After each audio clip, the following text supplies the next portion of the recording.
सीधे आपको ले चलते हैं लखनऊ में, जहां मनरेगा कार्यक्रम में संबोधित कर रहे हैं मुख्यमंत्री योगी आदित्यनाथ। ग्राम्य विकास विभाग तेजी के साथ कर रहा है और मुझे बताते हुए प्रसन्नता है, कल आदरणीय प्रधानमंत्री जी का आगमन प्रदेश की राजधानी लखनऊ में है। शहरी क्षेत्र में जो उपलब्धियां उत्तर प्रदेश ने हासिल की हैं, उससे जुड़े हुए एक बहुत बड़ा कार्यक्रम लखनऊ में है।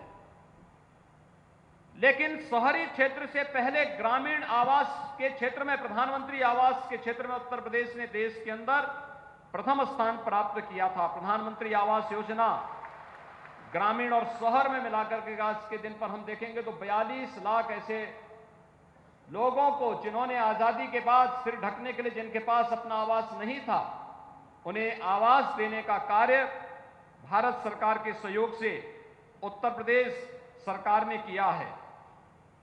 मनरेगा योजना के अंतर्गत अगर पिछले 4 वर्षों में कुल 103.27 करोड़ मानव दिवस सृजित किए गए और गत वर्ष कोरोना की प्रथम लहर के दौरान राज्यों से प्रदेश में जो 40 लाख प्रवासी कामगार और श्रमिक आए थे, उन सबको भी इस योजना के साथ जोड़ने का कार्य हुआ और 2021 में, जो मैंने पहले भी बताया है, 39.46 करोड़ मानव दिवस सृजित किया गया, जो कि इस योजना के अंतर्गत अब तक का सर्वाधिक है। 4 वर्षों में 246.56 लाख परिवारों को रोजगार उपलब्ध कराया गया और 2021 में देश में सर्वाधिक 94.37 लाख परिवारों को उत्तर प्रदेश में रोजगार देने का कार्य अकेले एक योजना के माध्यम से ग्राम्य विकास विभाग ने किया है।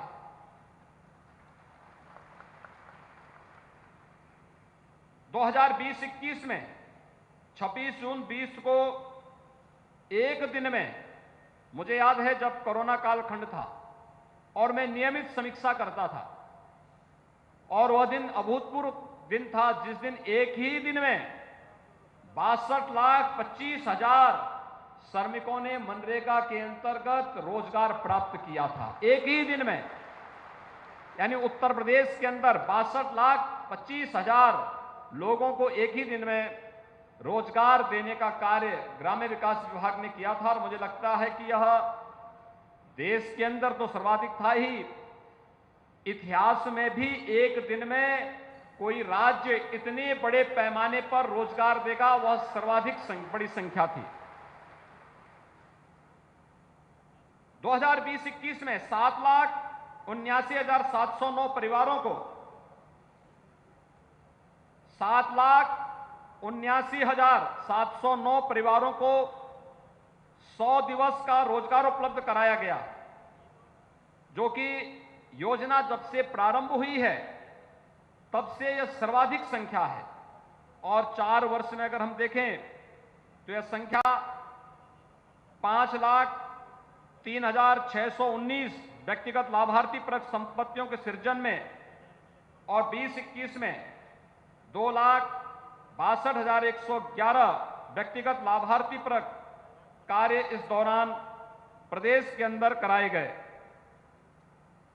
मुझे बताते हुए प्रसन्नता है कि कार्यस्थल पर ग्राम रोजगार सेवक के सहयोगार्थ 38,419 महिला मेटों का चयन किया गया। 19,814 का प्रशिक्षण भी अब तक पूरा किया जा चुका है। ग्रामीण परिवारों की आजीविका संसाधन में वृद्धि हेतु पशु शेड, बकरी शेड, मुर्गी शेड, भूमि सुधार, मेड़बंदी, वृक्षारोपण, वर्मी कंपोस्ट आदि का भी लाभ ग्रामीण क्षेत्र में वहां के निवासियों को प्रदान करने का भी कार्य किया जा रहा है। तो योजना के अंतर्गत कृषकों को सिंचाई सुविधाएं उपलब्ध कराने, व्यक्तिगत भूमि पर खेत तालाब निर्माण का कार्य भी प्रारंभ किया जा रहा है। खेत तालाब में कृषकों द्वारा मत्स्य पालन का कार्य भी किया जा रहा है, जिससे उनकी आजीविका में कई गुना वृद्धि हुई है। मनरेगा और पंचायती राज के मध्य कन्वर्जेंस के माध्यम से भी 19,573 पंचायत भवनों का भी निर्माण कार्य प्रारंभ करते हुए अब तक 3,372। और इस बीच उत्तराखंड से एक बड़ी खबर आपको बता दें, पूरे उत्तराखंड में, पूरे प्रदेश में एनएसए यानी कि राष्ट्रीय सुरक्षा कानून लागू कर दिया गया है और अगले 3 महीने पूरे राज्य में एनएसए लागू रहेगा।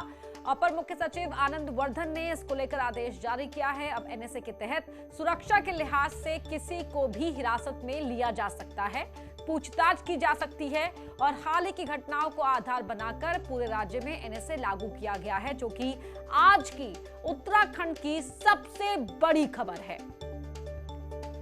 तो हाल ही की घटनाओं को देखते हुए, इन घटनाओं को आधार बनाते हुए पूरे राज्य में अगले 3 महीने के लिए एनएसए लागू कर दिया गया है, राष्ट्रीय सुरक्षा कानून लागू कर दिया गया है और इसके तहत किसी को भी हिरासत में लिया जा सकता है और किसी से भी पूछताछ की जा सकती है।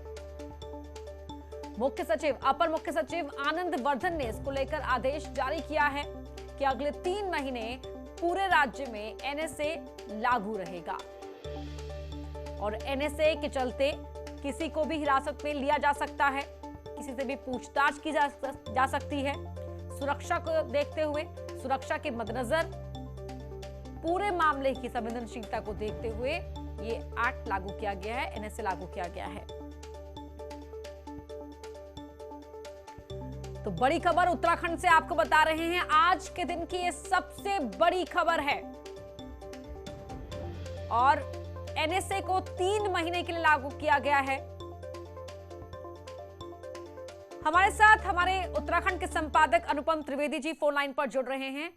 अनुपम जी, जरा इस खबर का मतलब समझाइए, कौन सी ऐसी घटनाएं रही जिनको देखते हुए एनएसए लगाना पड़ गया? देखिए अपर्णा, पिछले कुछ दिनों में इस तरीके की घटनाएं कुछ जिलों में हुई है। जैसे हाल में भी टिहरी में हुआ कि वहाँ एक मस्जिद को हटाने को लेकर काफी तनातनी हो गई थी राइट विंगर्स और जो मस्जिद संचालक है उनके बीच में। कल ही रुड़की में एक चर्च चल रहा था, सुबह मॉर्निंग संडे की प्रेयर चल रही थी, वहां पर लड़ाई झगड़ा हुआ।